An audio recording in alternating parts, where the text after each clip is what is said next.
चाहे कोई भी हो। मैं केवल मनुष्य की बात नहीं करता, संसार के जितने जीव हैं वो सारे जीव, चिट्टी से लेकर मनुष्य तक, कोई आधि में दुखी है, कोई व्याधि में दुखी है, कोई उपाधि में दुखी है, लेकिन दुख में से मुक्त करने वाली एक औषधि है, वो केवल ही भगवद नाम स्मरण है। चाहे कितना भी दुख ना हो, लेकिन मुक्त करने वाला एक ही साधन है, भगवान नाम स्मरण, और वो है कृष्ण। कृष्ण का एक अर्थ वो भी है प्रेम।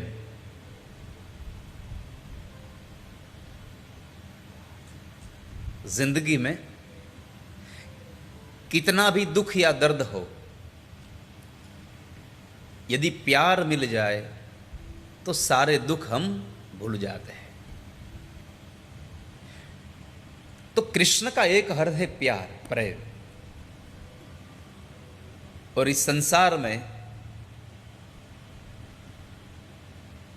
कृष्ण के जैसा तत्व हमने कहीं और नहीं देखा है।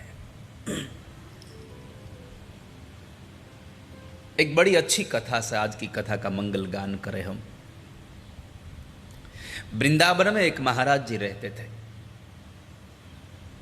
कई सालों से बनी हुई ये सत्य घटना की ये बात है, कहानी है, ये दंत कथा नहीं है। केवल आप लोगों को प्रसन्न करने के लिए ये कथा नहीं है। आप लोगों के हृदय में भगवान के प्रति यदि प्यार प्रकट हो जाए, इसलिए मैं इस कथा को आपको सुना रहा हूं।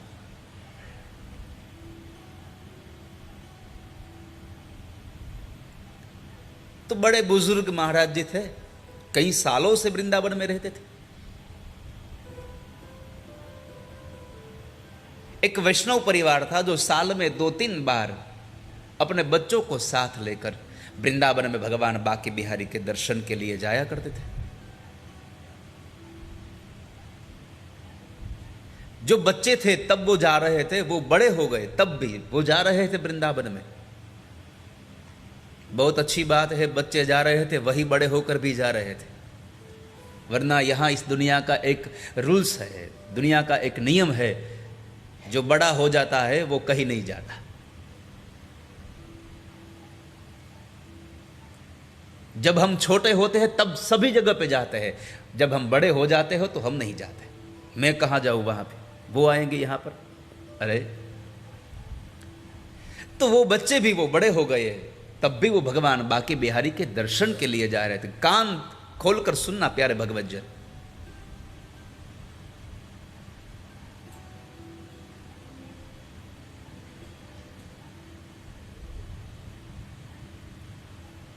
तो जो बचपन में जाया करते थे तभी एक बात को वहां देखते थे, भगवान बांके बिहारी के द्वार पे एक महाराज जी बैठे हुए मिलते थे। जब भी जाते थे वो वहीं बैठे होते थे। इतने सालों से भगवान के लिए जा रहे थे, तब भी वो महाराज के दर्शन पावे। तो एक ना एक दिन उन जो बच्चे बड़े हो गए थे युवान अवस्था में, तो उन लोगों को ऐसा हुआ कि चलो ये महाराज जी को हम इतने सालों से यहाँ वृंदावन में देख रहे हैं, तो उनको ही एक प्रश्न का उत्तर मांग लेते हैं। सब लोग गए, महाराज जी को प्रणाम किए और महाराज जी को कहते हैं, महाराज जी हम इतने सालों से वृंदावन आते थे, हम जब छोटे से तब से आपको देख रहे थे, तो आप तो कई सालों से वृंदावन में निवास करते हैं, आपको हमारा एक प्रश्न है। महाराज जी कहते हैं, बोलो क्या प्रश्न है, यदि मेरे पास उत्तर रहा तो मैं दे दूंगा। तो वो लोग पूछ रहे थे कि बाबा जी आप इतने सालों से वृंदावन में रहते हैं, तो वृंदावन में आपको कौन सा तत्व अच्छा लगा, वृंदावन में आपको क्या अच्छा लगा। महाराज जी ने पहला उत्तर दिया, अरे अरे ये कोई पूछने की बात है, वृंदावन में कौन सा तत्व अच्छा लगा ऐसा मत पूछो, वृंदावन में क्या अच्छा नहीं है, सब कुछ अच्छा है। भांडीर वन अच्छा है, निधि वन अच्छा है, यमुना का ये बहता जल अच्छा है, ये रमन रेत भी अच्छी है। इस सारे वृंदावन में क्या अच्छा नहीं है? सब कुछ अच्छा है। Salon at ₹700 and SIP at just ₹100. Open free. अरे अरे महाराज जी, हमारा प्रश्न यह है कि इन सारी चीजों में से आपको क्या अच्छा लगा वृंदावन में? तब जो महाराज जी ने उत्तर दिया वो अद्भुत था। महाराज जी कहते हैं, सुनो भगवत जन, आप मुझे वृंदावन की बात पूछ रहे हो। यदि आपने पूछा होता कि इस सारी दुनिया में आपको क्या अच्छा लगा, तो मेरा एक ही उत्तर रहता, कृष्णात् परम किमपि तत्वमहं न जाने। मैंने कृष्ण के जैसा तत्व इस सारी दुनिया में कहीं देखा ही नहीं है। कृष्ण के जैसा कुछ नहीं है इस संसार में। तो जो कृष्ण के जैसा कुछ नहीं है, कृष्ण ही सर्वस्व है, तो उसी तत्व की हम उपासना के लिए आज कुकरवाड़ा की इस दिव्य धरा में मिले हैं।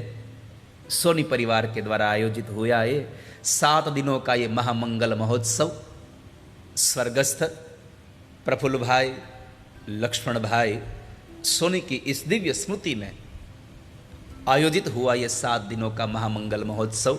इस महोत्सव के पहले दिन यहाँ पर उपस्थित सब पूजनीय श्रीचरण ब्राह्मणों, विद्वत वर्य सब, आप सभी लोग, आप सब वडिल माता पिताएं और टीवी चैनल के माध्यम से, मीडिया के माध्यम से और Radhe Radhe official YouTube channel के माध्यम से जो घर में बैठकर इस कथा का मंगल पान कर रहे हैं, आप सभी प्यारे भगवतजनों का इस कथा के निमित्त मात्र मुख्य मनोरथी गंगा स्वरूप परम भगवदिया वंदन करते हैं। आप सब लोगों का स्वागत करते हैं।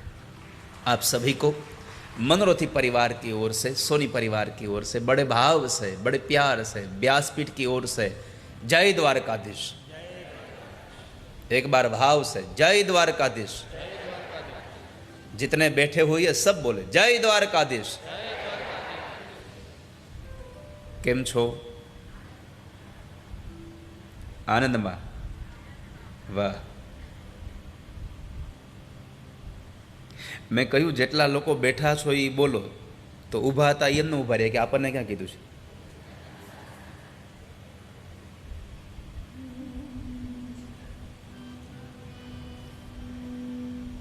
કરીબ કરીબ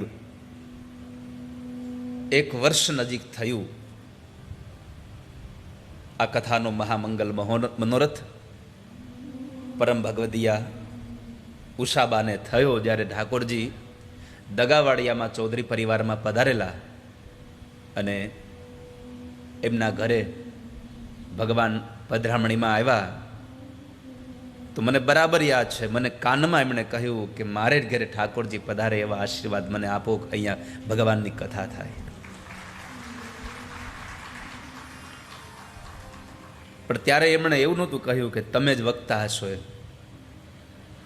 તોય મેં તો ચાવડા સાહેબ કહી દીધું કે અમે ભગવાનને પ્રાર્થના કરીશું તમારા ઘરે ભગવાન ભાગવતજીની કથા થાય। પણ સારું થયું એણે વક્તામાં બદલી ન નાખ્યા।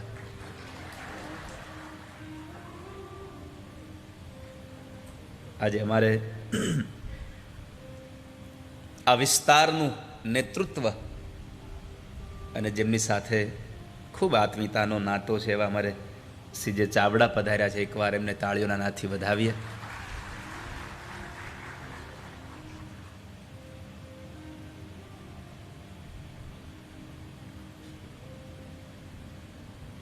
आज भगवान ठाकुर जी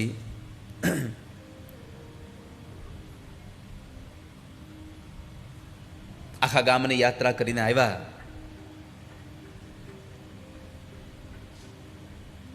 एटले थोड़ा मोड़ा आव्या छे।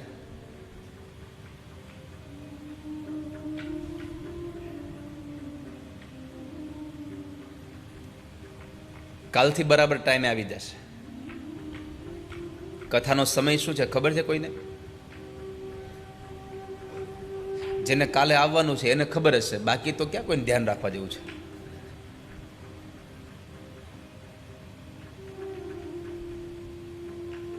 राजूभाई કાલે કથાનો સમય શું છે? 3 વાગ્યાનો, 5 વાગ્યાનો? પણ કંઈક આંગળી ધોર, 5 ને 2 હાથ કેટલું? આ કઈ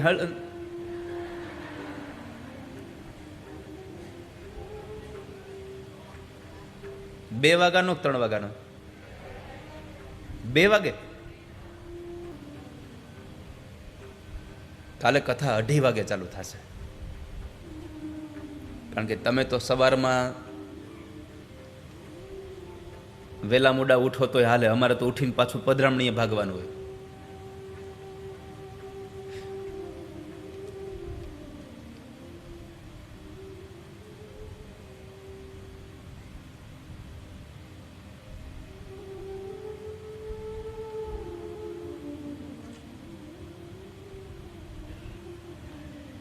કાલે બપોરે 2:30 વાગે કથા શરૂ થશે અને પૂરો થવાનો ટાઈમ ન હોય, ચાલુ કરવાનો જ નક્કી હોય. બરાબર છે? ઉતાવળ હોય તો ચાલુ કથાએ નીકળી જવું, પણ તમારે એવું ન માનવું કે આ પૂરી કરે તો જ આપણે જવાય. ઉતાવળ હોય તો વયું જવું.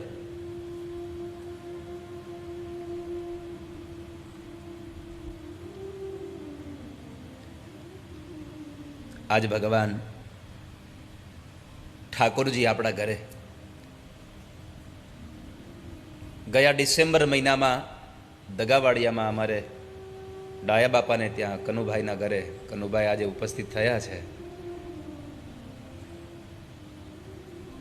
કનુભાઈના ઘરે કથા હતી ત્યારે આ કથાનો મનોરથ ઉષાબાને થયો અને 1 વર્ષ પૂરું થાય એના પહેલા તો ઠાકોરજી વળી પાછા આ પરંગણામાં પધાર્યા અને આ પરંગણામાં આપણને કુકરવાડામાં તો મારા ઠાકોરજી પહેલી વાર આવ્યા છે. હોનાની નગરી વાળો હોનું જોવા આવ્યો છે. અને પાછું કૃપા કેટલી, હોનીની ઘરે જ આવ્યો.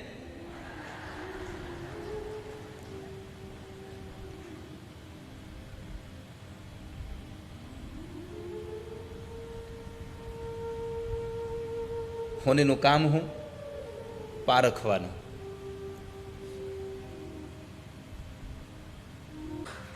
એક એવા કામમાં વપરાઈ રહી છે કે જેનાથી પોતાના એકનું જ કલ્યાણ નહીં, આ કથામાં જેટલા લોકો આવીને બેસે બધાના પરમ આત્માનું કલ્યાણ થાય એવી સદલક્ષ્મીને વાપરવાનો આ એક સદુપયોગ કર્યો છે. એને ખૂબ એકવાર તાળીઓથી આશીર્વાદ આપવા જોઈએ. નહીં તો આ પરિવાર ધારે તો નાની એવી એક હોલમાં કથા કરી શકે. કનુભાઈ ધારે તો નાની એવી કથા કરી શકે, પણ છતાં આ પરિવારે ખૂબ મોટું મન રાખીને જેટલા બને એટલા લોકો વધારે લાભ લઈ શકે એવું આયોજન કર્યું. એ સૌથી અગત્યનો એક આપણા માટે સૌથી અગત્યનો એક સંદેશો છે કે આવું, જો કે આમ તો ભાગવતજીમાં લખ્યું છે કે ભાગવત કથાનું આયોજન લોકોએ એવી રીતે કરવું કે વધારેમાં વધારે લોકો લાભ લઈ શકે.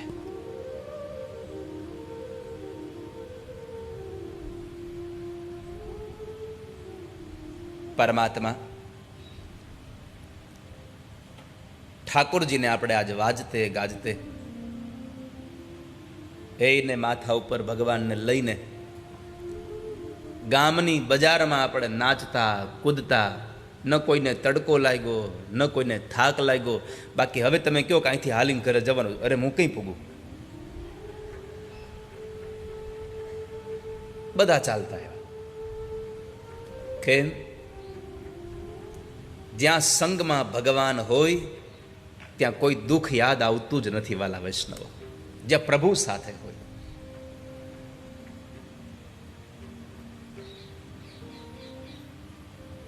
આ ભગવાન ભાગવતજીનો આ દિવ્ય ગ્રંથ માથા ઉપર લઈને સૌ લોકો નાચતા કૂદતા આવ્યા. કેમ કે એમાં ભગવાને પોતાનું તત્વ પધરાવ્યું છે.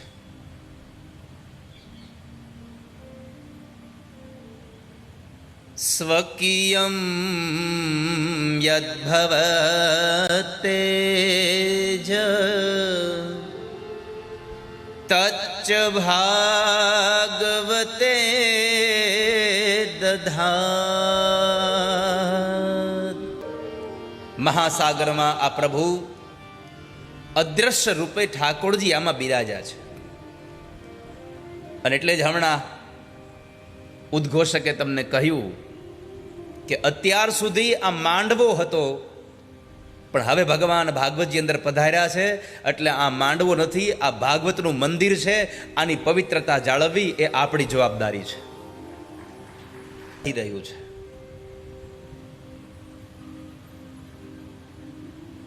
સ્વયં પરમાત્માનું આ દિવ્ય સ્વરૂપ છે. તેનેયં વાંગમયી મૂર્તિ પ્રત્યક્ષા વર્તતે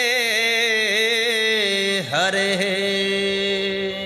સેવનાत् શ્રવણાत् પાઠાत् દર્શનાत् પાપનાશિની. હવે આપણને થાય કે આટલું મોટું આ ભાગવતજીનું આ આટલો મહિમા ગાય છે, તો આનો મહિમા શું બીજો? આ ભાગવતનો અર્થ શું? આ ભાગવતને સાંભળવાથી શું મળે? સૌથી મોટી વાત કરી, પાપનો નાશ થાય છે. અને એ પાપ તમારું કાયા વડે કર્યું હોય, મન વડે કર્યું હોય, વાણી વડે કર્યું હોય, આંખ વડે કર્યું હોય, કાન વડે કર્યું હોય, જીભ વડે, કોઈ પણ પાપ.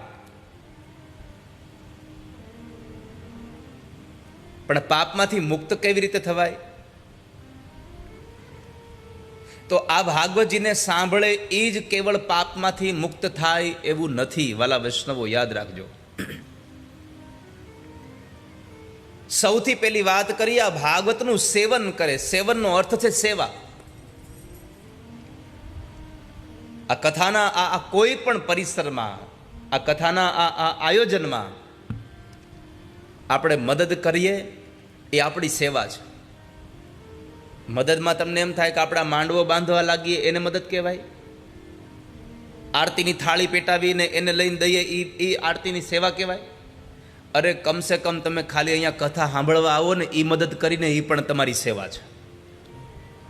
તમે જે અહીંયા કથા સાંભળવા આવો છો, બાકી આટલો મોટો મંડપ નાખી દેવાય, તમે કોઈ ના આવ્યા હોય તો આ મંડપની કોઈ શોભા નથી. આ તમે બધા અંદર આટલી બેઠા છો એટલા માટે આ મંડપની શોભા છે, એ તમારી સેવા છે.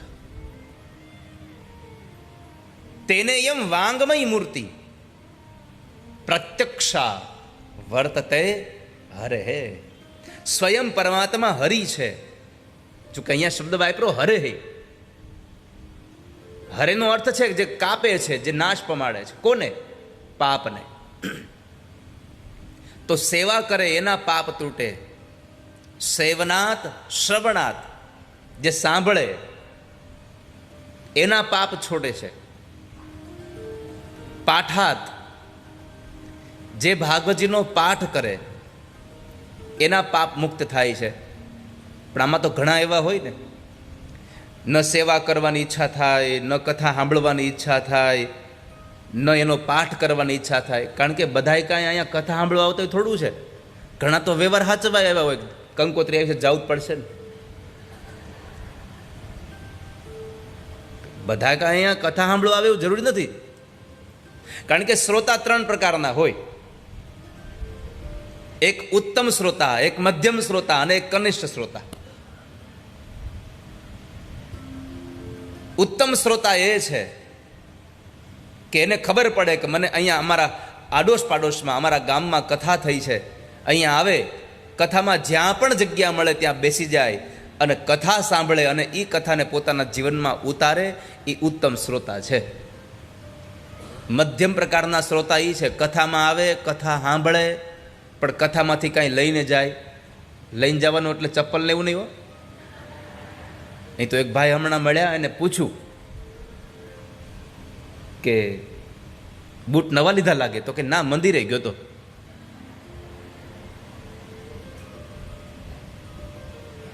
કથામાં આવે પણ કથા સાંભળે પણ કથાને ઉતારે નહીં. આ મધ્યમ પ્રકારનો શ્રોતા છે. કનિષ્ઠ પ્રકારનો શ્રોતા એ છે, એને આગળ બેહવું પડે, આજુબાજુ બેઠા હોય એને વાતો કરાવવી પડે, નો કથા સાંભળે, નો કથા સાંભળવા દે, અને તોય પાછો કહીને જાય અહીંયા થોડાક લાઇટ ઓછી નાખી છે, થોડુંક અંધારું પડે છે. સમજવાનું આ છેલ્લા પ્રકારનો, કારણ કે એને કથા હારે કંઈ લેવા દેવા જ ન હોય. એ ખાલી માત્ર ને માત્ર આયોજન જોવા આવ્યો હોય. આપણે હંમેશના માટે જ્યાં પણ કથા સાંભળવા જઈએ વાલા વૈષ્ણવો, ત્યાં ઉત્તમ પ્રકારના શ્રોતા બનીને જવું. ગમે ત્યાં બેસવા મળે, ઉપર મળે કે નીચે બેળે, બસ આપણો મૂળ પ્રાધાન્ય એ છે મને ભગવાનની કથા સાંભળવા મળે, એ પ્રધાન હોવું જોઈએ આપણા માટે. મને ઠાકોર કોઈ ઉષાબાને મદદ કરી હશે, એમાં અમારે રમણભાઈએ અમને તો કેટલી મોટી મદદ કરી. એની ઘરે ઉતારો રાખ્યો, બોલો. ઠાકોરજી 7 દિવસ એના ઘરે રોકાણા છે, એટલે એની મોટી સેવા છે.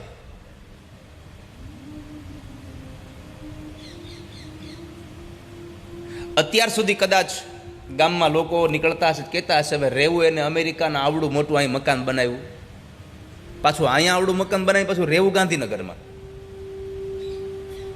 પણ આજે એને પોતાના પરિવારને આનંદ થતો હશે કે અમે ભલે કુકરવાડામાં આટલું મોટું મકાન બાંધ્યું, પણ એ બાંધ્યું એ સાર્થક થયું કે ભગવાન તો અમારા ઘરે રોકાવા આવ્યા આટલા દિવસ. ઠાકોરજી રોકાવ્યા આવ્યા છે. અને તમને લખીને દઈ દઉં આજે રમણભાઈ કે અત્યાર સુધી તમારા ઘરે મોટા મોટા મહેમાન આવ્યા હશે, હવે આનાથી મોટો મહેમાન કોઈ દી નહીં આવે. આનાથી મોટો માણસ આવશે જ નહીં તમારા ઘરે હવે. અને આટલા દિવસ કે પણ આવો તમે સાંજે 8:30 થી 9:30 રોજના માટે. એટલે તમારે સવારે ધક્કો નહીં, સવારમાં પગે લાગવા ન આવો, કારણ કે હું સવારમાં હાજર નહીં હોઉં કોઈ દિવસ. એટલે તમારે ઉપાધિ નહીં, મારે ઉપાધિ નહીં. સાંજે કથા પૂરી કરી 7 વાગે કથા વિશ્રામ થશે, અને 7 વાગ્યાની કથા વિશ્રામ થાય પછી, જો કે આમ તો 6:30 નો જ ટાઈમ છે, નહીં 2:30 થી 6:30, પણ તોય થઈ જશે 6:30, 7 વાગે, 6 વાગે, 8 વાગે. નંદ ઉત્સવ હશે તો 12 વાગે. નંદ ઉત્સવના દિવસે તો બધાએ છે ને આમ નાસ્તો ખીચામાં લાખીને આવો, ને ખાસ કરીને તો ડાયાબિટીસ વાળાને તો ખાસ લઈને આવો, જેથી કરીને એને ભૂખ લાગે તો ખાઈ લેવા થાય.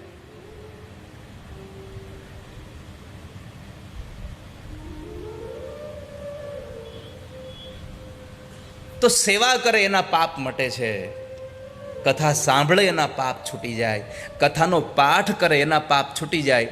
તો ઘણા લોકો તો એવા હોય કે આ 3માંથી એકેય ન કરી શકતા હોય, તો એવા લોકો માટે ભગવાન વ્યાસે લખ્યું કે ન સેવા કરે, ન કથા સાંભળે, ન કથાનો પાઠ કરે, પણ કેવલ ખાલી ભાગવતજીની પોથીના દર્શન કરે, એના પાપમાંથી મુક્ત કરવાની જવાબદારી ઠાકોરજીની છે. કેવલ ભગવાનની કથાનો દર્શન કરે. આ માંડવામાં આપણને બેસવા મળ્યું ને, એ ઠાકોરજીની આપણા ઉપર અસીમ કૃપા છે, ખાલી કૃપા નથી, યાદ રાખજો. ભગવાનની કૃપા થાય તો માણસ બનાવે ઠાકોરજી, પણ આ તો ઠાકોરજીએ અતિ કૃપા કરી. અતિ હરિ કૃપા જાહી પર હો, અતિ હરિ કૃપા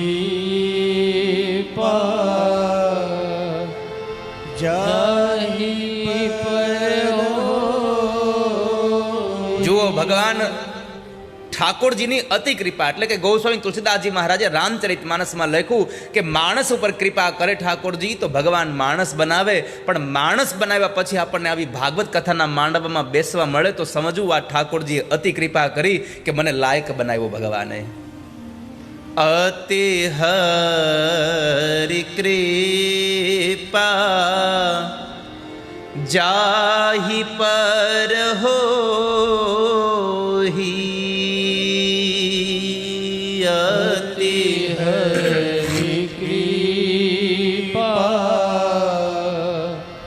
જાહી પર હો.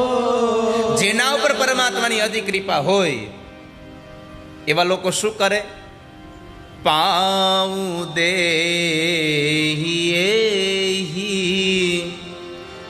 માર્ગ સોઈ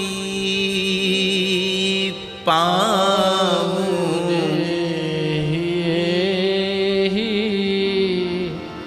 માર્ગ સો જેના પર ભગવાનની અતિ કૃપા થાય એવા માણસો આ માર્ગ ઉપર પગ મૂકે. બાકી કુકરવાડામાં કઈ આટલી વસ્તી નથી હો હાવ. આવા તો હાથ ડોમ બાંધીએ તો હમણાં એટલી વસ્તી છે ગામમાં. છતાં પણ આજે આટલા લોકો કેમ આવ્યા છે તો સમજવાનું કે ગામમાં આયોજન થયું છે, પત્રિકા મળી છે, જાહેર આમંત્રણ મળ્યું છે, અને જાહેર આમંત્રણમાં પહેલા દિવસે સાક્ષી બનવા આપણે બેઠા છીએ. એ પ્રભુની કૃપા છે કે આપણને સાક્ષી બનવા માટે ભગવાને લાયકાત આપી છે. તમે બેસો મારી કથામાં. બાકી ગામમાં વસ્તી તો બહુ છે, અને આ પરિવારે પત્રિકા કેટલા લોકોને આપી છે. પણ છતાં લોકોએ વિચાર રાખ્યું છે કે નંદ ઉત્સવ હશે તેથી જવું છે.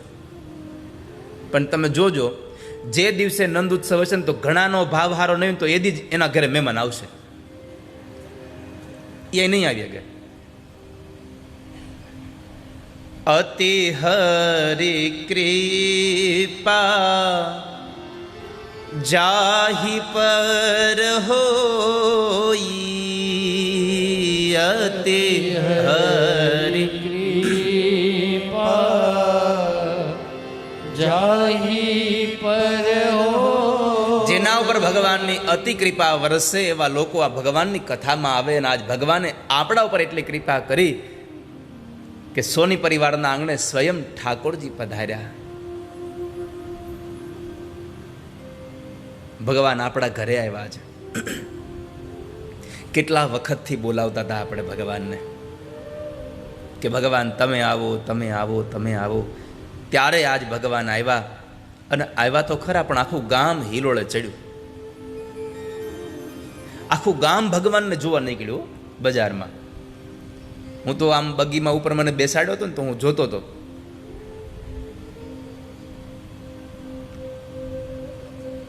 પાનની દુકાનમાં ઓલા ભાઈ માવો બનાવતા હતા તો ચૂનાની ઓલી પડીકી હાથમાં રહી ગઈ આમ, અને ભગવાનની સામું જોવા લાગ્યા.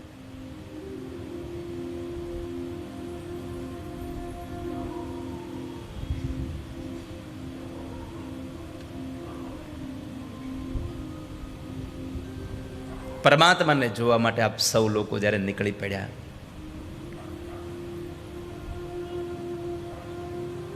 એક વયોવૃદ્ધ માજી હતા. એ નહોતું દેખાતું તો આમ આમ છાજુ કરીને જોતા હતા. નિરખ્યા નેણા ભરી રે નટવર સુંદર શ્રી ઘનશ્યામ. નિરખ્યા હરી રે નટવર સુંદર શ્રી ઘનશ્યામ. અમારા પ્રીતમ પ્યારાને જોવા બધા નીકળી પડ્યા હતા. નિરખ્યા નેણા ભરી રે નટવર સુંદર શ્રી ઘનશ્યામ.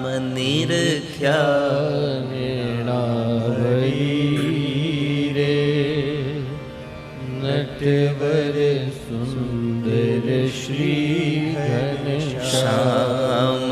આજ મારે હોરડે રે આવ્યા વિનાશી અલબેલ. આજ મારે ઓરડે રે આવ્યા વિનાશી અલબેલ. હે આજ મારે ઓરડે રે આવ્યા વિનાશી અલબેલ.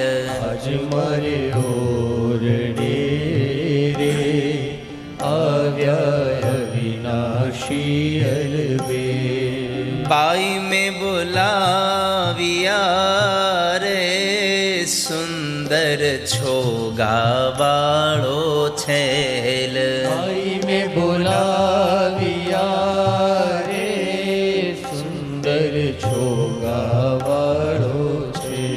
ઓ બા बाई में बोलाविया रे सुंदर छोगा वाळो छेल भाई में बुलाविया रे सुंदर छोगा वाળો છે आज मारे होरडे रे આવ્યા વિનાશી અલબેલ મારે ઓરડે રે આજા વિનાશી અલબે હો આજ મારે ઓરડે રે આવ્યા વિનાશી અલબેલ હાર ગૂંથી ગુલાબના રે કંઠે આરોપ્યા મેં હાર ઉઠી ગુલાબના રે કંઠે આરોપ્યા મેં હાર લઈને વારણા રે ચરણે લાગી વારંવાર ને વારણા રે ચરણે લાગી વારંવાર ઓ લઈને વારણા રે ચરણે લાગી વારંવાર ને વારણા રે ચરણે લાગી વારંવાર એ આજ મારે ઓરડે રે આવ્યા વિનાશી અલબેલ મારે ઓરડે રે આવ્યા વિનાશી અલબે રાધે રાધે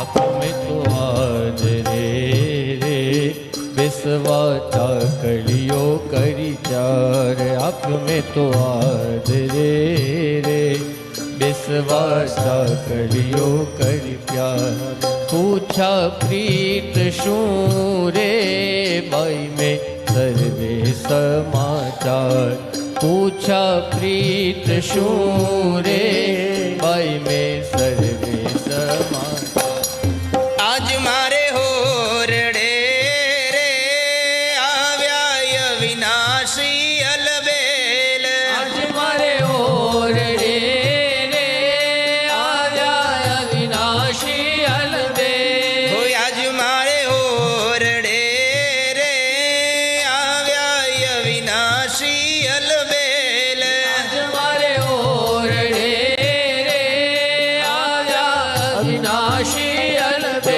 એક વાત કહું વાલા વૈષ્ણવો, જ્યારે જ્યારે આવી ધૂન કીર્તન આવે ને ત્યારે તમારે તાળીઓ પાડવી ફરજિયાત છે. અને આ તમે જાગી જાઓ એના માટે જ આ ધૂન છે. બાકી આટલો સરસ અહીંયા તમને બેસવા માટે આવા સરસ સોફા મળી જાય, ઉપર પંખો ફરે અને ધીમું ધીમું સંગીત વગડે તો નીંદર કોને ન આવે? સારા સારા સૂઈ જાય.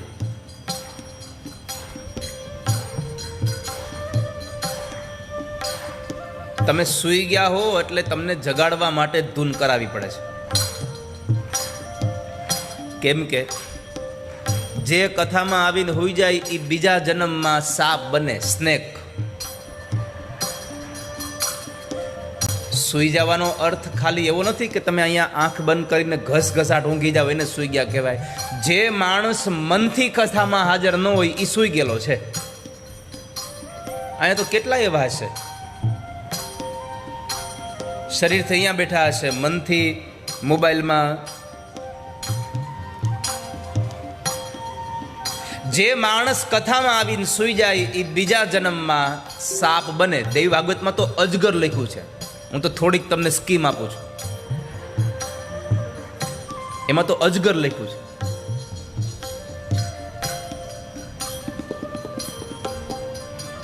પણ સૌથી અગત્યની વાત તમને કહું કે જે માણસ કથામાં હોઈ જાય એ તો સાપ બને, પણ જો એને જગાડીએ નહીં તો આપણે પાછા બીજા જન્મમાં મદારી બનીએ.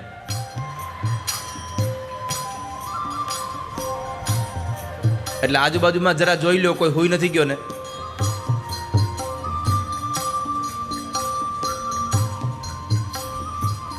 અને સુઈ ગયા હોય તો જરા આમ કોણીનો ઠોહો મારો ને, એ ભાઈ જાગો. એ આજ મારે ઓરડે રે આવ્યા વિનાશી અલબેલ. મારે ઓરડે રે આવ્યા વિનાશી અલબેલ. એ બાઈ મેં બોલાવ્યા રે સુંદર છોગાવાળો છેલ. ભાઈ મેં બોલાવ્યા રે સુંદર છોગાવાળો છે. એ આજ મારે ઓરડે રે આવ્યા વિનાશી અલબેલ. આજ મારે ઓરડે રે આવ્યા વિનાશી અલબેલ. બાઈ મેં બોલાવ્યા રે સુંદર છોગાવાળો છેલ. ભાઈ મેં બોલાવ્યા રે સુંદર છોગાવાળો છે. બાઈ મેં બોલાવ્યા રે સુંદર છોગાવાળો છેલ. ભાઈ મેં બોલાવ્યા રે સુંદર છોગાવાળો છે. એ આજ મારે ઓરડે રે આવ્યા વિનાશી અલબેલ. આજ મારે ઓરડે રે આવ્યા વિનાશી અલબેલ. આવ્યા વિનાશી અલબેલ. આવ્યા વિનાશી અલબેલ. આવ્યા વિનાશી અલબેલ. આવ્યા વિનાશી અલબેલ. આજ મારે ઓરડે રે આવ્યા વિનાશી અલબેલ. મારે ઓરડે રે આવ્યા વિનાશી અલબેલ. આજ ઓરડે રે અરે સુંદર છોગાવાળો છેલ. ભાઈ મેં બોલાવ્યા રે સુંદર છોગાવાળો છે. એ આજ મારે ઓરડે રે આવ્યા વિનાશી અલબેલ. આજ મારે ઓરડે રે આવ્યા વિનાશી અલબેલ. નિરખ્યા નેણા ભરી રે નટવર સુંદર શ્રી ઘનશ્યામ. નિરખ્યા નૈણા ભરી રે નટવર સુંદર શ્રી ઘનશ્યામ. શોભા શ્રી કહું રે નિરખી લાજે કોટિક કામ. શોભા શ્રી કહું રે નિરખીલા જે કો. ભગવાન કૃપા કરે તો આવો અવસર મળે.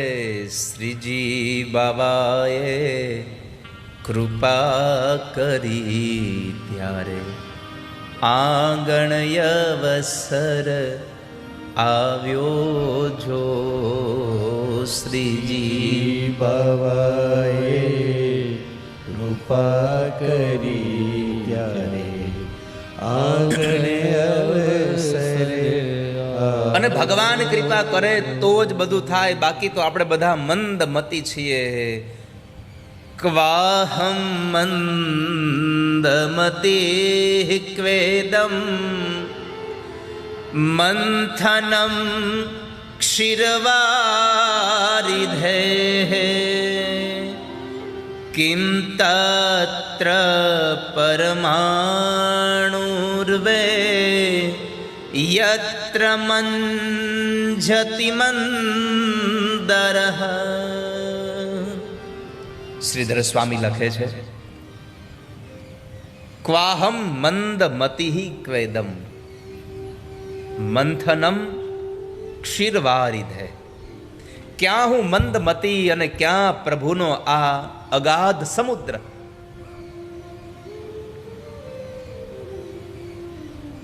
દરિયાની અંદર મેરુ પર્વત ડૂબી જાય તો ભગવાનની કથાનો તો આ અગાધ સમુદ્ર છે. મારા જેવા પરમાણુનું શું અર્થ અહીંયા?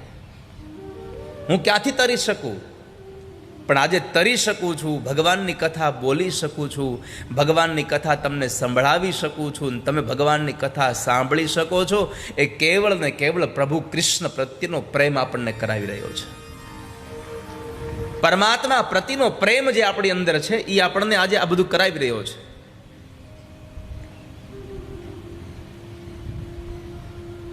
આ સંસારમાં માણસ ગમે તેટલો મંદમતી હોય પણ પરમાત્મા પ્રત્યે પ્રેમ થઈ જાય તો પ્રભુ શું ન કરાવે. મંદબુદ્ધિરહમ કૃષ્ણ પ્રેમ કિમ કિમ ન કારયે. મંદબુદ્ધિરહમ કૃષ્ણ. કનૈયા પ્રત્યેનો પ્રેમ મંદ બુદ્ધિના લોકોને થઈ જાય તો પણ પરમાત્મા શું ન કરાવે એની પાસે. આજે સોની પરિવાર એટલો જ મનમાં ખાલી મનોરથ કરે કે પ્રભુ સંપત્તિ તો દુનિયામાં અગણિત લોકો પાસે અગણિત સંપત્તિ છે, પણ આજે તમારા પ્રત્યેનો પ્રેમ અમારા હૃદયમાં જાગ્યો તો તમે અમને નિમિત્ત બનાવીને અમારા ગામમાં તમારી પધરામણી કરાવી. આજ અમારો પરિવાર ધન્ય થયો કે તમારી કથા અમારે ત્યાં થઈ.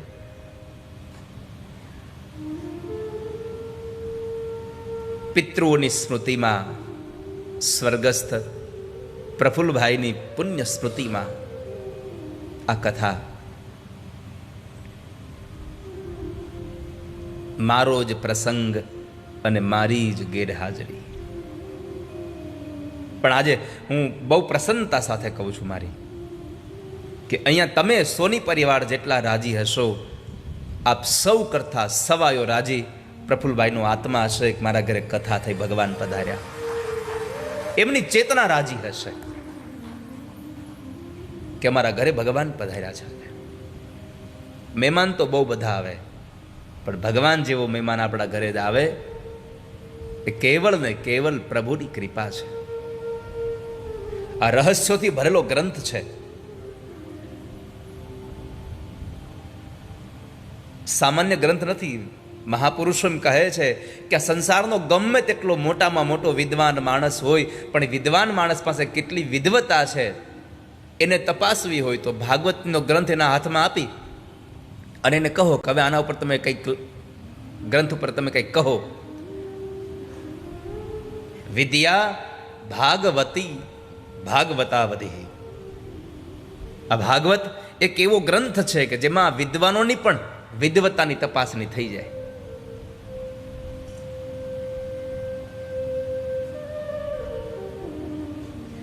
વિદ્વતાની પરાકાષ્ઠા માપવાનું કોઈ યંત્ર, કોઈ સાધન હોય તો એ ભાગવતજી છે. અને એ પવિત્ર ગ્રંથ આજે આપણા આંગણે આવ્યો, આપણા ગામમાં પધાર્યો અને આપણે સૌ એ દિવ્ય ગ્રંથની ઉપાસના માટે અહીંયા બેઠા છીએ. એ ગ્રંથની ઉપાસનામાં આજે પહેલો દિવસ એટલે ગ્રંથની ઓળખાણ, ઇન્ટ્રોડક્શન.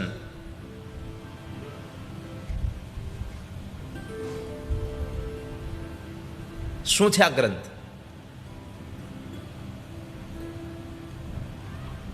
આ ગ્રંથને સાંભળવાથી 3-4 કલાક આ માંડવામાં બેહવાથી શું થશે? અને જ્યાં સુધી ઓળખાણ ન થાય ત્યાં સુધી તમને કથામાં પ્રેમ નહીં થાય કોઈ દિવસ. કથામાં પ્રેમ જગાડવો હોય તો તમારે ગ્રંથને ઓળખવો જ પડે, કારણ કે ઓળખાણ વગરનો પ્રેમ થાય જ નહીં.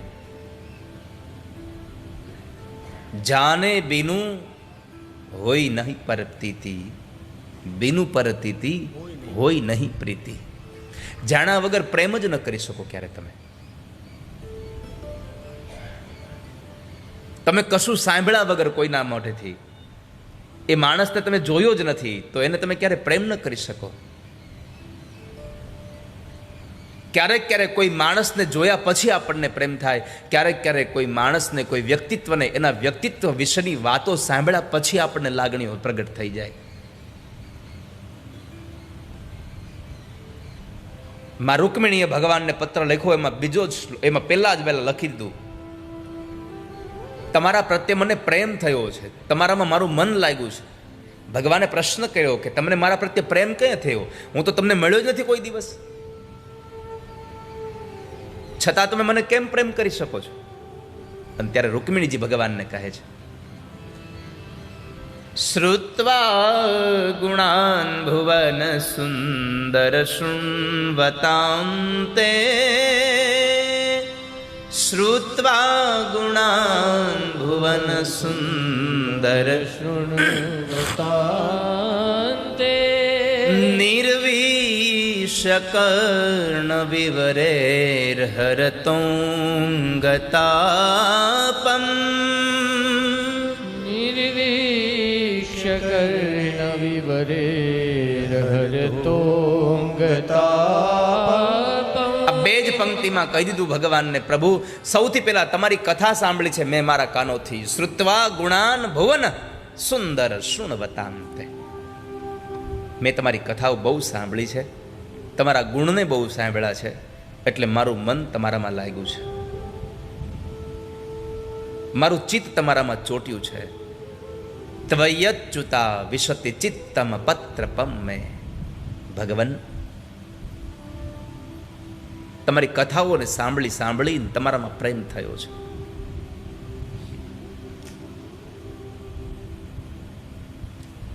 તો અહીંયા આગળ કહ્યું, ગ્રંથની ઓળખાણ શું કામ હે? જ્યાં સુધી ઓળખાણ ન થાય ત્યાં સુધી આપણને લાગણીઓ પ્રગટ ન થાય. જાને બિનું નહીં હોઈ પરતીતિ, જાને ન હોઈ પરતીતિ, બીનુ પરતીતિ હોય નહીં પ્રીતિ.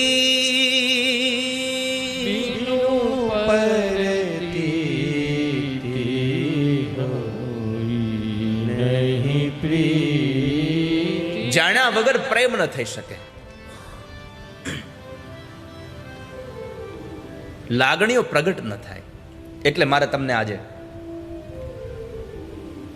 જે શેષ વખત બાકી છે એમાં મારે તમને ગ્રંથનો ઓળખાણ એટલા માટે કરાવી છે કે આ ગ્રંથથી તમને શું ફાયદો થશે, આ કથામાં બેસવાથી તમારો ફાયદો શું. આ કથા એક વાત યાદ રાખજો વાલા વૈષ્ણવો, આ કથા કેવળ તમને તાળીઓ પડાવવા માટે કે કેવળ હાથમાં માળા લેવડાવવા માટે, કપાળમાં ચાંદલો કરાવવા માટે નથી.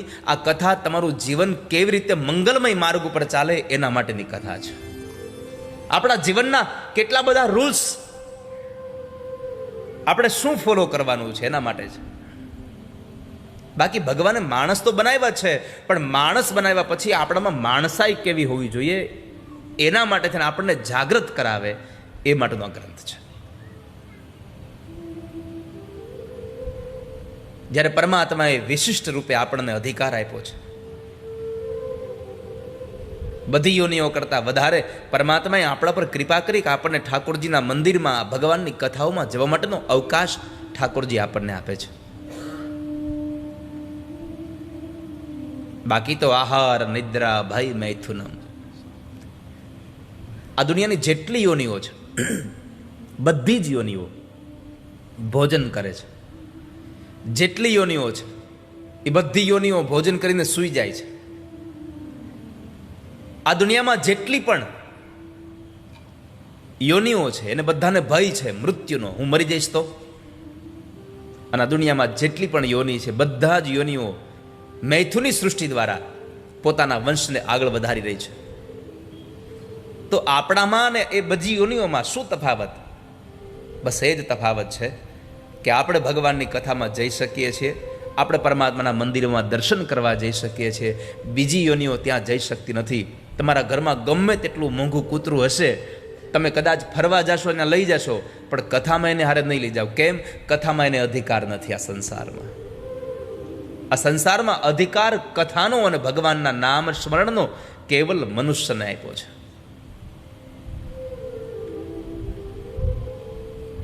તો પરમાત્માને આ સૃષ્ટિનું સર્જન, સૃષ્ટિનું પાલન, આ સૃષ્ટિનો સંહાર કરે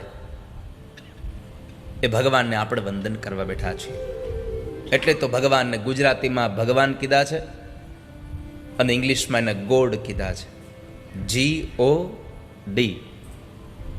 G for generator, O for operate, D for destroy. આ સંસારમાં ઉત્પન્ન કરે, ચલાવે અને નાશ કરે, આ બધું જ ભગવાન કરે છે. તો આપણે શું છીએ? આ ત્રણ જ અર્થમાંથી આપણે સમજવા જેવું છે. આ સંસારમાં આપણે કેવલ માત્ર નિમિત્ત માત્ર છીએ, બાકી બધું જ કરતું અકર્તું અન્યથા કરતું સમર્થ ભગવાન ઠાકોરજી છે. આપણે કશું જ નથી દુનિયામાં, બધું ભગવાન કરે છે. આપણી જિંદગીમાં સારું થાય એ પણ ઠાકોરજી જ કરી રહ્યા છે, અને ખરાબ થાય છે એ પણ ભગવાન જ કરી રહ્યા છે. બધું જ ઠાકોરજી કરાવી રહ્યા છે. પણ સ્વીકારવાની વૃત્તિ તમારામાં હોવી જોઈએ તો, કે જે થયું એ મારા માટે સારું થયું હશે. તો એ ભગવાનને વંદન કરવા માટે ભગવાન વ્યાસજીએ આ ભાગવતનો મહિમા ગાવા માટે પદ્મપુરાણમાં 6 અધ્યાયોમાં આનું મહાત્મ્ય લખ્યું છે. આ ગ્રંથનો મહિમા ગાયો છે.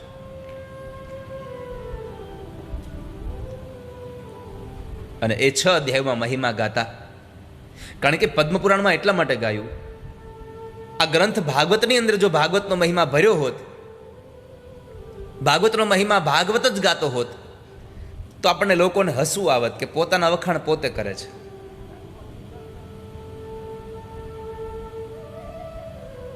આ દુનિયાનો નિયમ છે. બડા બડાઈ ના કરે, બડા ન બોલે બોલ. हीरा मुख से ना कहे, लाख हमारा मुँह. આ સંસારમાં કોઈ માણસ પોતાના મોઢેથી ક્યારેય મોટાઈ કરે નહીં. બડા બડાઈ ના કરે, બડા ન બોલે બોલ. હીરાની કિંમત કેટલી છે એ પોતે ન કહે, પણ એની કિંમત એનો પરખનારો કહેતો હોય છે.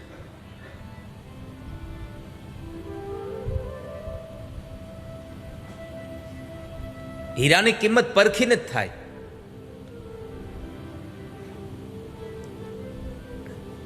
તો પદ્મપુરાણ અંતર્ગત 6 અધ્યાયોમાં મહાત્મ્ય લખ્યું. મહાત્મ્યને ગાતા ભગવાન વ્યાસ નારાયણ સૌથી પહેલા ભગવાન ઠાકોરજીને કૃષ્ણને વંદન કરે. સચ્ચિદાનંદ રૂપાય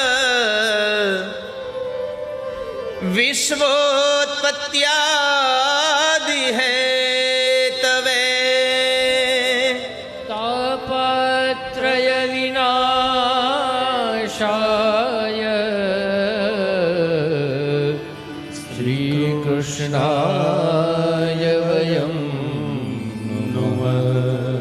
सतचित और आनंद की जो अनुभूति करवा रहा है, ऐसे भगवान कृष्ण को हम प्रणाम करते हैं.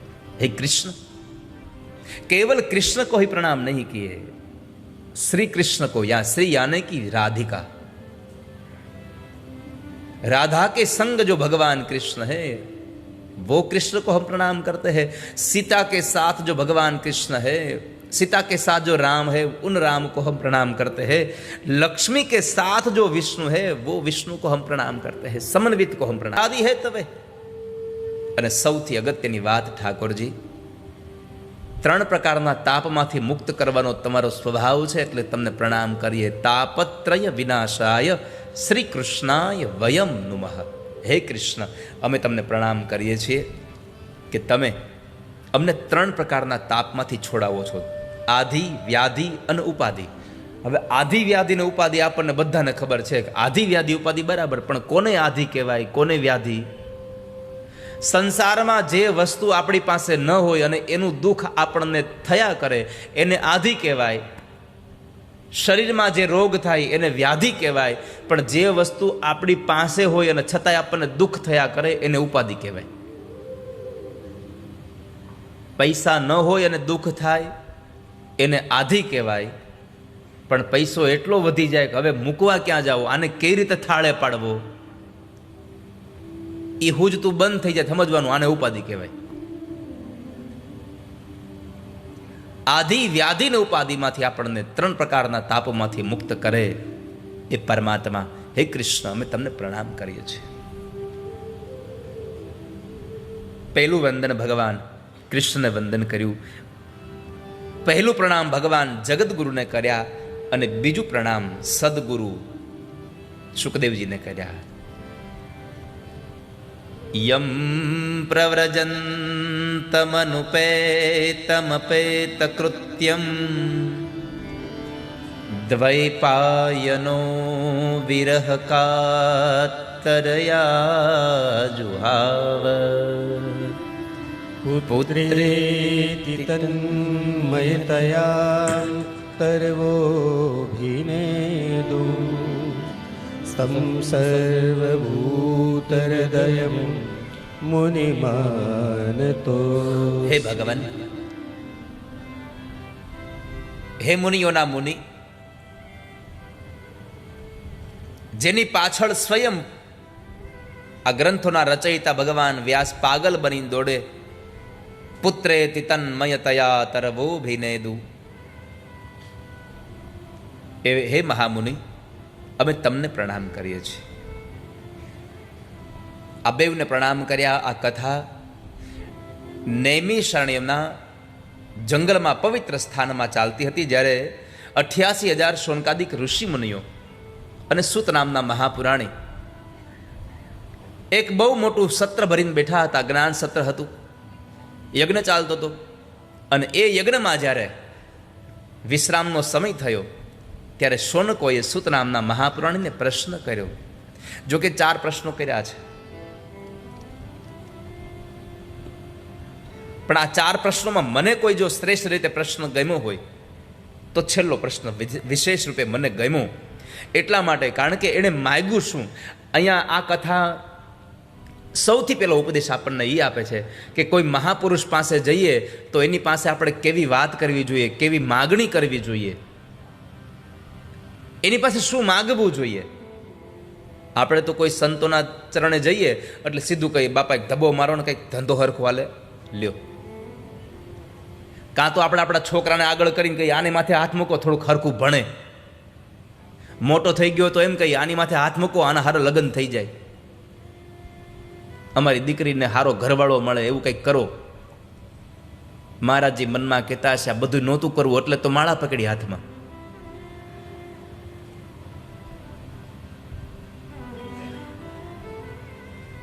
ઘણી વખત આપણને કોઈ મહાપુરુષોના ચરણોમાં જઈએ તો ધ્યાન રાખજો વાલા વૈષ્ણવો, ભૌતિક ચીજોની માગણી ક્યારેય પણ મહાપુરુષો પાસે ન કરીએ. લૌકિક ચીજોની માગણી ક્યારેય પણ મહાપુરુષો પાસે ન માગીએ. માગવું હોય તો અલૌકિકની માગણી કરીએ કે ભગવાન મને મહારાજ કંઈક એવો સત્સંગ કરાવો કે મને ભગવાનનો માર્ગ સાંપડી જાય, મને પ્રભુ મળે.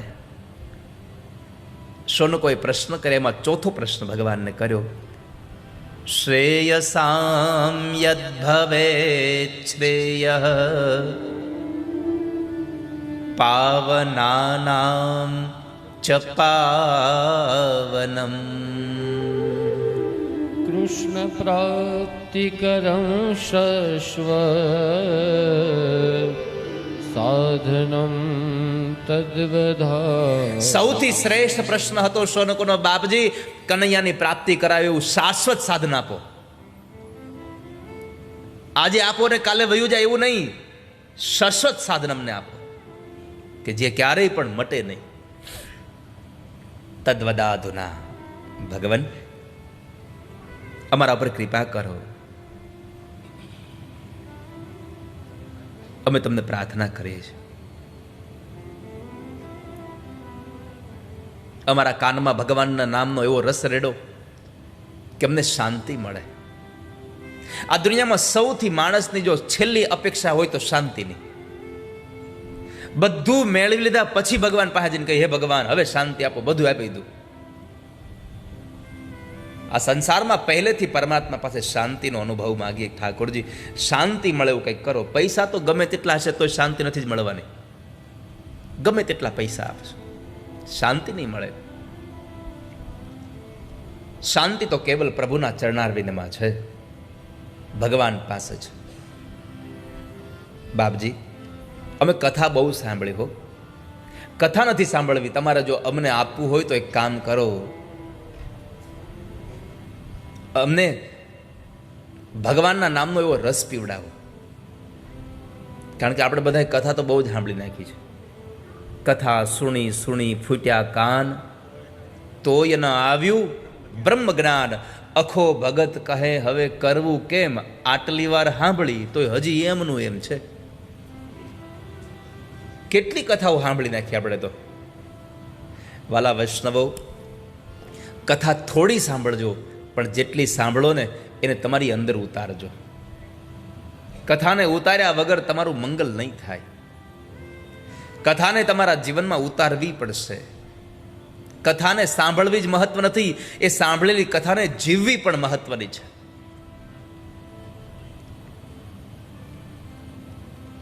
ઘણા તો શ્રોતાઓ એવા આવે, અહીંયાથી સાંભળે અહીંયા કાઢી નાખે. ઘણા શ્રોતાઓ એવા આવે, અહીંયાથી સાંભળે અહીંયાથી કાઢી નાખે. એકવાર એક મૂર્તિ વેચનારો માણસ આવ્યો. 3 મૂર્તિ હતી એની પાસે. કોઈકે પૂછ્યું, 3 એક જ સરખી. કોઈએ પૂછ્યું, આ મૂર્તિનો શું ભાવ છે? તો કે આ મૂર્તિના 10,000 રૂપિયા. બાજુમાં એવી જ સેમ કોપી, એને પૂછ્યું આના? તો કે આના 20,000 રૂપિયા. એની બાજુમાં ત્રીજી મૂર્તિ હતી, એને પૂછ્યું આના? તો કે એના 1 લાખ રૂપિયા. પેલો લેનારો માણસ વિચારે છે કે આ 3 મૂર્તિ એક સરખી છે, એક જ પથ્થરમાંથી બનેલી છે, એક જ માણસે બનાવેલી છે, નખ શીખનો કાંઈ પણ ફેર નથી, અને છતાંય એક 10,000ની, એક 20,000ની, 1 લાખ રૂપિયાની. આટલો બધો તફાવત કેમ છે ભાઈ ભાવમાં? એટલે પેલા માલિકે બતાવ્યું કે સાહેબ જુઓ, આ પહેલી મૂર્તિ છે એના 2 કાન બંધ છે. અહીંથી તમે કંઈ નાખો તો ટૂંકમાં 2 ખુલ્લા છે, અહીંયાથી નાખો તો અહીંયા નીકળી જાય. આ મૂર્તિ કથામાં બેસે એટલે અહીંયાથી કથા સાંભળે ને અહીંયાથી કાઢી નાખે. આના 10,000 રૂપિયા આવે. આ બીજી મૂર્તિના 20,000 કીધા એનું? તો કહે છે કે ઘણા એવા હોય, કથામાં જાય અહીંયાથી બંધ રાખે પણ અહીંયાથી સાંભળેલું બોલ્યા જ કરે અને કાઢી નાખે. તો આ 1 લાખ રૂપિયાની મૂર્તિ એના? તો કહે છે એનું મોઢું બંધ છે અને બીજી બાજુનો કાને બંધ છે. જેટલું સાંભળે એટલું બધું અંદર જાય. જે પોતાના હૃદયમાં કથાને ભરી રાખે છે એની આ સંસારમાં કિંમત થાય છે. વાલા વૈષ્ણવો, આપણે આ કથાને આપણી અંદર ભરી રાખવાની છે. આને ભૂલી નથી જવાની. ઊભા થઈ એટલે બધું ખખેરી નથી જવાનું અહીંથી. આપણે તો કંઈ લઈ જ નથી જવું ભેગું અહીંયાથી. આ કથાને આપણે અંદર આપણા હૃદયમાં છુપાવીને રાખવાની છે. બાપજી, કથાઓ બહુ સાંભળી છે, પણ અમારી પ્રાર્થના છે કે તમે કાંઈક અમને એવું રસપાન કરાવો કે જેને લઈ અને અમને શાંતિનો અનુભવ થાય.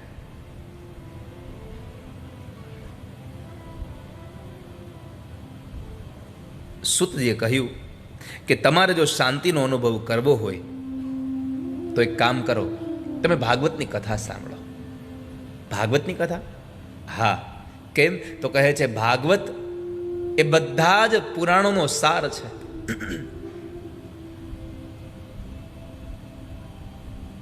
બધા ઉપનિષદોનો સાર છે, બધા વેદોનો સાર છે. વેદોપનિષદામ સારાન જાતા ભાગવતી કથા. ભાગવત વેદ ઉપનિષદોનો સાર છે. મૃત્યુના ભયમાંથી છોડાવવા માટેનું શ્રેષ્ઠ સાધન એટલે ભાગવત છે. કાલ વ્યાલ મુખ ગ્રાસ ત્રાસ નિર્ણાશ હે તવે. શ્રીમદ્ભાગવતમ શાસ્ત્રમ અલૌકિરેણ ભાષિતમ. આ ભાગવત ભયમાંથી મુક્ત કરનારું છે, માટે તમે ભાગવતની કથા સાંભળો. અને ભાગવત તો ત્યારે મળે વાલા ભક્તજનો, કેટલાય જન્મ જન્માંતરના આપણા પુણ્ય ભેગા થયા હોય, જન્માંતર